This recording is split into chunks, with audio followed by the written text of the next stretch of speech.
Well, hello everyone, I'm back for another update. I'm on my moped making a water run. Getting some more spring water to drink. The reason why I don't drink the water at my house is because even though it's spring fed, I suspect it isn't really pure water because there are houses that are up above where I live that I believe are contaminating the water a bit. So I don't drink the water at the house. I believe there is a bit of oil contamination. So the water I get is from right out of the mountain all along this Forest Service road. There are several springs to choose from. I am taking my Honda 50cc moped to a spring to fill up 3 bottles of water. This gets over 100 miles per gallon on gas, and it takes a little over a gallon to fill the tank. It's a very cheap form of transportation.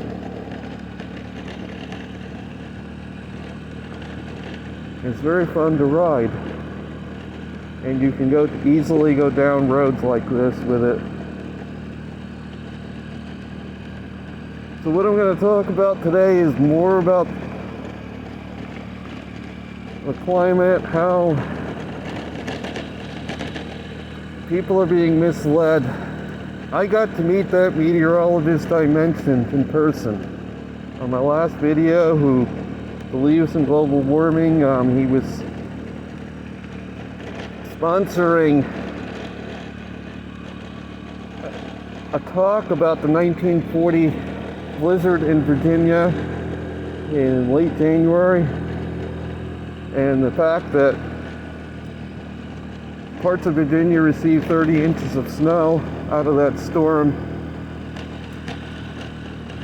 And I got to meet him in person and had a very positive interaction with him. I did not go into my views on climate change with him.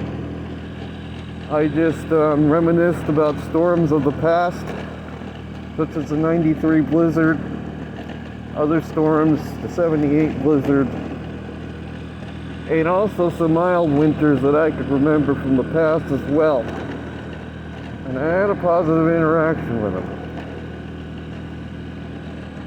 It was a meeting of the American Meteorological Society in Richmond, Virginia. I drove 4 hours to attend that meeting.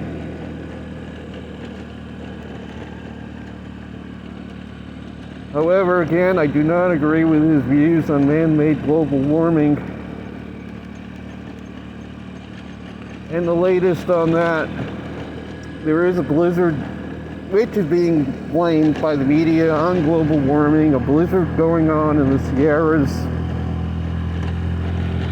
California, and they're blaming that on global warming. And the weird thing is, just 3 years ago,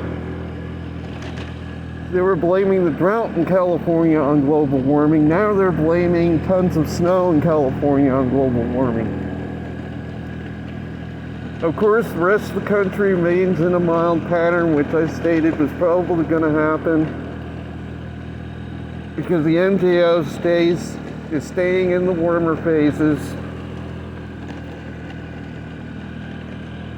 and will continue to stay in the overall in the warmer phases until about May 1st. Then they're going to switch. There goes a turkey. They're going to switch to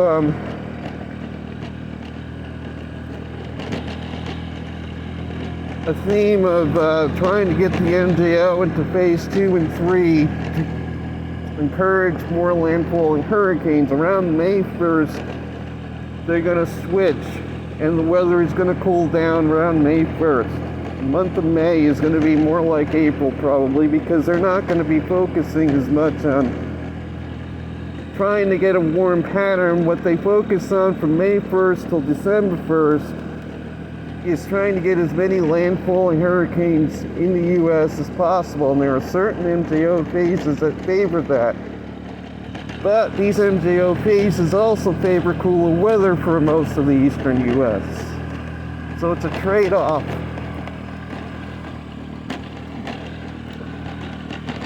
But until about May 1st, the pattern is going to continue to be warm for the eastern U.S. Overall, we may get some periods like the last couple of weeks up until a few days ago where the MJO tries to go to a colder phase, but they're always bombing the phase 4 to 6 area with convection. So even if the MJO tries to go to a colder phase, it's going to be washed out by what they're doing.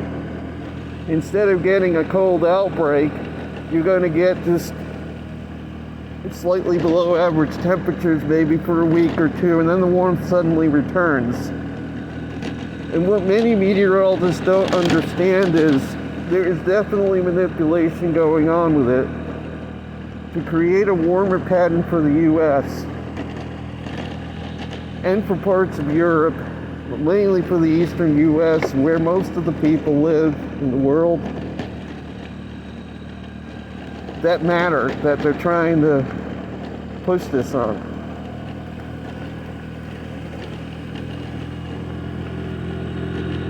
So,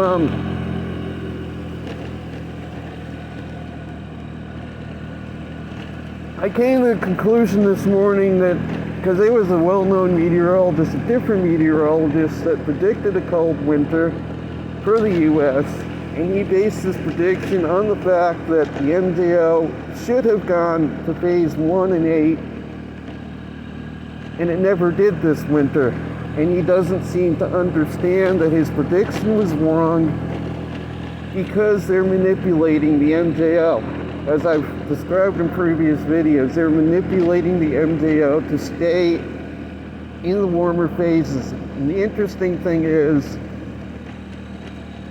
we had the MJOs 2 straight years, and he even acknowledged that. This meteorologist even acknowledged what I've been saying in my videos, that the MJO has been staying for the last 2 years, the last 2 winters, in the warmer phases all winter.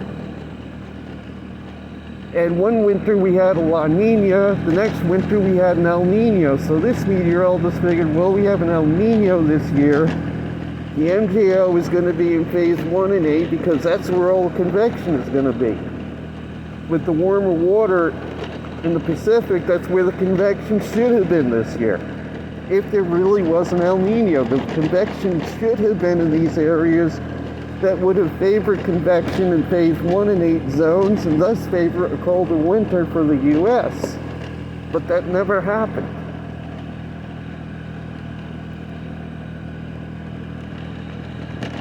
And why did it never happen? Why did we get the same MJO for 2 consecutive years of 2 entirely different, supposedly 2 entirely different sea surface temperature configurations? Well, the conclusion I came to is,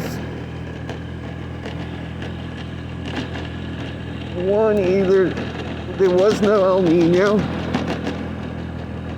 or if there was, it was a very, very weak one. And 2, they're manipulating this MJO to stay in a warmer phase all winter long.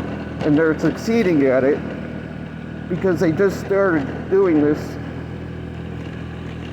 last winter. 2022-23 is when they really started implementing this modification. Because prior to that, snowfall had been overall on the increase.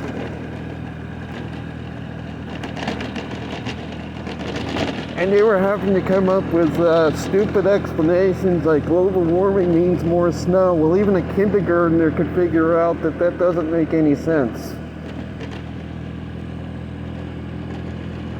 So now the last 2 winters have been pretty much snow-free over the eastern 2/3 of the country, most of it. And they're saying this is the new normal, basing it on just 2 winters. Which is really stupid. It isn't the new normal, not going to be, because solar activity is on the decrease, and solar activity cycles is what really controls our climate.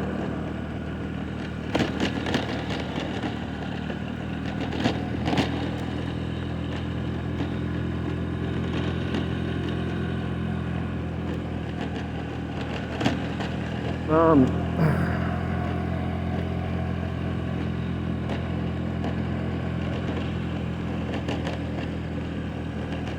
but I see numerous posts. There are many meteorologists that do believe, and including the one I met in Richmond, Virginia a couple weeks ago. He feels that there is never going to be another 1940 type storm in our lifetime. I didn't argue with him on that. I mean, if that's what he believes, that's what he believes. And he has a right to believe what he wants. He feels that snow is a thing of the past, and that's it. Richmond, Virginia is never going to see significant snow again in his lifetime. Well, he said that's how he worded it, in his lifetime. And that a 1940 type snowstorm is never going to happen again.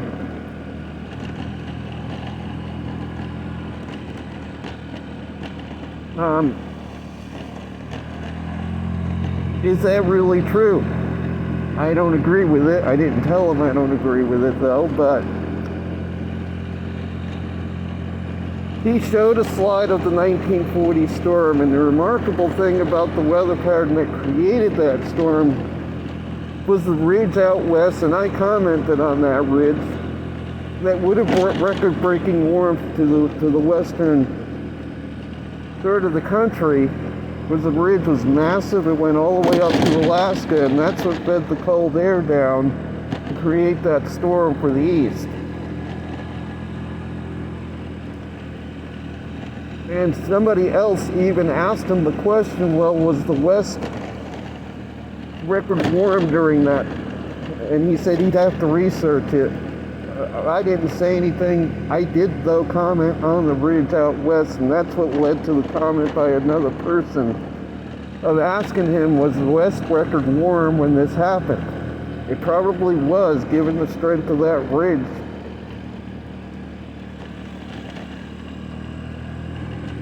You're talking again about the 1940 storm that dropped 30 inches of snow on Virginia. You had a very cold polar vortex type system over Maine had sat there for a whole week. I researched to see what the temperatures were like in Maine, and they were very cold for that period. But you had record warmth out west from that ridge.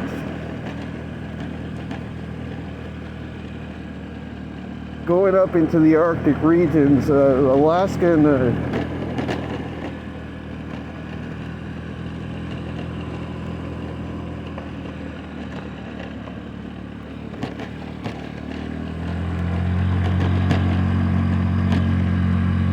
so I'm continuing up this Forest Service road, and there is a spring that I really like because it's a mini waterfall where I can put the bottle right under it and fill it without having to scoop the water up.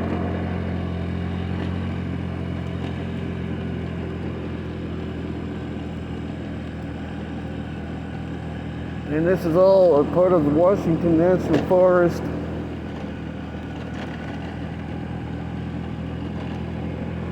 There's Peters Mountain on the left, and this water comes right out of the mountain.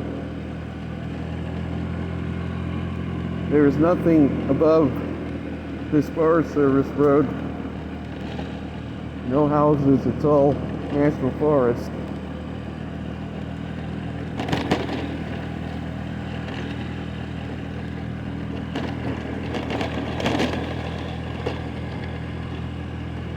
So what I feel is going to happen is we may get a couple more mild winters, because what they're doing right now is very effective, because they just started doing it, I feel, in the past 2 years. But they're going to get to a point where the water temperatures in these regions crash, if they're not already doing so, and their methods that they're using to modify the MJO are going to fail.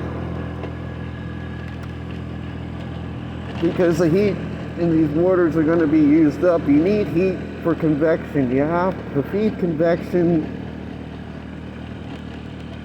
It draws the heat out of the water to create this convection. You gotta have heat energy taken out of the equation to create it. So, after a few years, they're not going to be as effective, and I feel it's already starting to happen in the Atlantic with the hurricanes, in spite of the fact that they claim that water temperatures in the Atlantic off Africa are bathwater warm, which is a claim they're making. I don't fully believe that's true. How the water temperatures could be so much warmer this year over last year in that region, when last year the area was constantly covered by clouds and showers and convection that they tried to create hurricanes from all last summer. How the water could have gotten that warm over a year, just a year. I don't fully buy that the ocean, I feel that whole area is actually cooler than average. There's not really much convection going on in that area right now. Of course, we also have the solar max helping out, which I feel has peaked middle of last year. Reason why I feel it may not be a second peak is because both hemispheres of the sun at the same time fired up, and we only got 120 sunspots out of that, both hemispheres. Whereas in cycle 24, the northern hemisphere fired up first, and we got around probably around 120 with just one hemisphere firing up, and then it went up a little higher when the southern hemisphere fired up. This cycle, they both fired up at the same time. So they're both going to probably come down at the same time as well. There's not going to be a secondary peak because both hemispheres are in sync of the sun, in sync with this cycle. They're both fired up at the same time. So we're probably not going to get a secondary peak out of this cycle. I mean, of course, I can't second guess the sun. The sun's going to do what it's going to do, but based on the records, the research I've done, it's unlikely we're going to see a second peak here. And right now, the sunspot count, I looked this morning, was down under 100 again. And the reason why this cycle seems a little stronger than 24 is because, again, both hemispheres peaked at the same time. In 24, we had one, and then the other 2 years later. So I feel that actually, this cycle is a little weaker than 24 overall, because even with both hemispheres at the same time, we only got 120 sunspots to show for it at the peak, which isn't much when you're counting both hemispheres at the same time. It's less than 24 actually. Flares, yeah, we had a number of X-class flares lately, which could also be contributing to the warmth we're experiencing as well.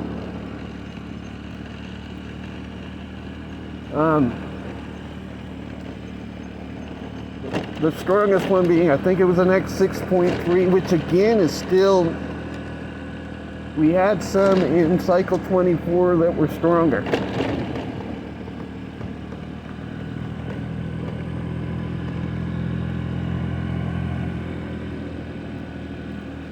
So today is March 3rd.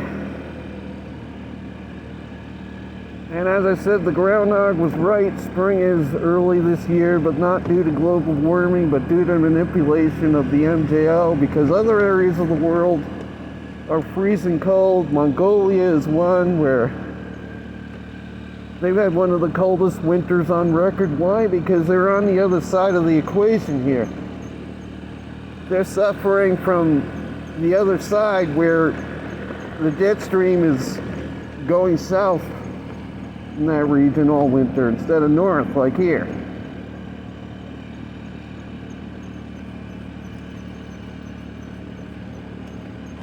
So they've had one of their coldest winters on record.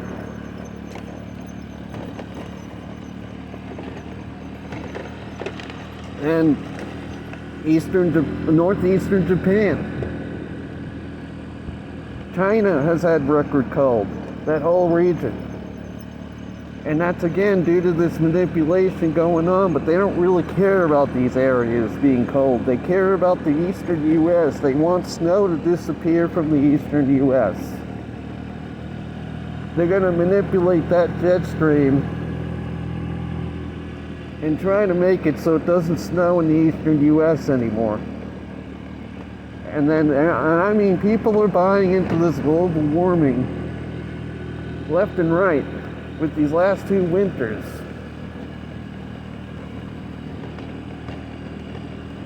Because they want to create policies to control people more. And control people through their finances, draining their bank accounts.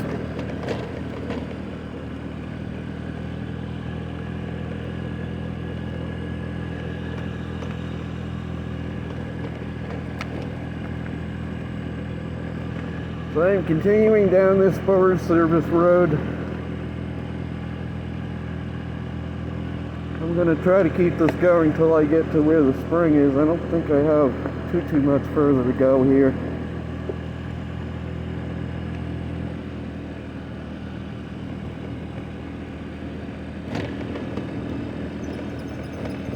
I'm watching out for a lot of rocks sticking up in this road. Trying not to, and a lot of potholes. But you can see in the left-hand side, there's, I don't know if you can see, but there's a lot of springs to choose from here, but there's one down here that I really like. The water is really good quality.